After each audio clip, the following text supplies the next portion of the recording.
Bismillahirrahmanirrahim. Assalamu alaikum students. How are you all?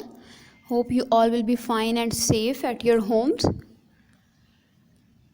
Here is an important message for you, that is about the moral values. Being a good student, you should develop some moral values like acceptance, honesty, determination, just in order to succeed in your life. And if you will develop some important moral values inside yourself, then you will be proved a very good citizen. Then chapter number 9, Dispersion of Light. The topic which we are going to discuss today is total internal reflection. So what is total internal reflection? Whenever the light will travel from the denser towards the rare medium, definitely there is some sort of changes that takes place with the ray of the light.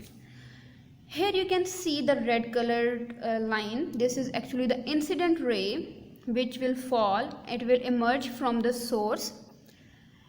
When this light will travels from the denser to the rare medium, it will change its direction. Fine. So this light will fall on the surface, and if it is making the angle is greater than the critical angle of the medium. Fine. For example, like here you can see that the critical angle is 48, but if this light will make the critical angle greater than 48, then this light will be totally reflected. This reflection of light is called total internal reflection.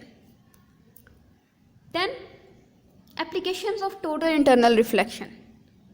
Like reflection, refraction and dispersion, total internal reflection is also utilized in making devices that serve different purposes.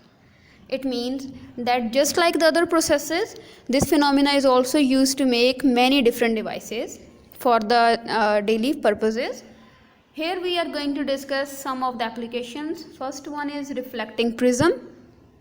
A prism which can totally reflect the light internally is called reflecting prism. It means that this prism can reflect the light totally. Means inside the prism the light will be totally reflected. Now the conditions for reflection. Definitely there are some conditions for the reflection. The condition for the total internal reflection in such a prism that the ray which strikes the internal reflecting surface must make an angle with the normal that is greater than the critical angle of the glass. It means, okay, here you can see in the diagram, it means that the striking ray must strike with the surface of the prism and its angle should be greater than the critical angle of the glass. Let's suppose the critical angle of the glass is 42. So this ray should make an angle greater than 42. Clear? If it will make an angle greater than the critical angle of the glass, only in that condition the light will be totally reflected. Another application is periscope. Here you can see this is a periscope. Now we will discuss its definition, its working principle. First of all, periscope is a device which is used to see above obstacles or above the water surface from the submarine. This device is used to see the objects above the water surfaces when a person is sitting in a submarine. Now, design of periscope, that how it is designed. There is a mirror based periscope as well as there is a prism based periscope. Fine. In case of mirror based, a mirror strip is used and its aluminium coated mirror rust when it is used in water.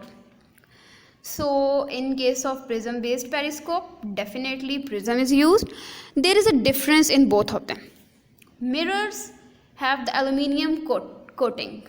It gets rust when it is used in the water. Just because of this rusting, the image produced is blur. Fine. On the opposite side, the prism based periscope is more efficient. Now question is that why it is more efficient? There are two reasons. One is that it produces a clear and magnified image. Fine. Second is that in its glass prism do not rust like the aluminium coated mirror. So there is no process of rusting, as well as the image produced is more clear, more magnified. That's why this periscope is preferred. Submarine and tanks use the prism based periscope. This periscope is used in submarines as well as tanks. Next is the working principle of periscope, that how it works. The periscope works on the law of reflection. Okay, now what is law of reflection?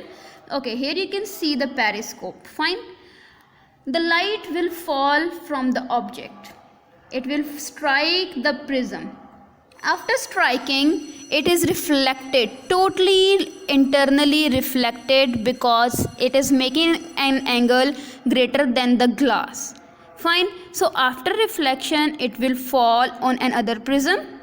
Again, this prism will reflect the light totally, and this light will reflect and fall on the human eye. So human eye can clearly see this object just because of reflections. Next is working of the prism based periscope.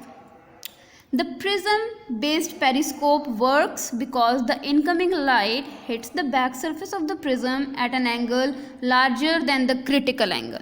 Definitely the angle formed is larger than the critical angle, that's why the light is reflected. When the angle of incidence becomes greater than the critical angle, light is completely reflected. As I have already told you that the angle must be greater than the critical angle of the glass. So that's all about the total internal reflection. I hope everything is clear to you. Thank you. Allah Hafiz.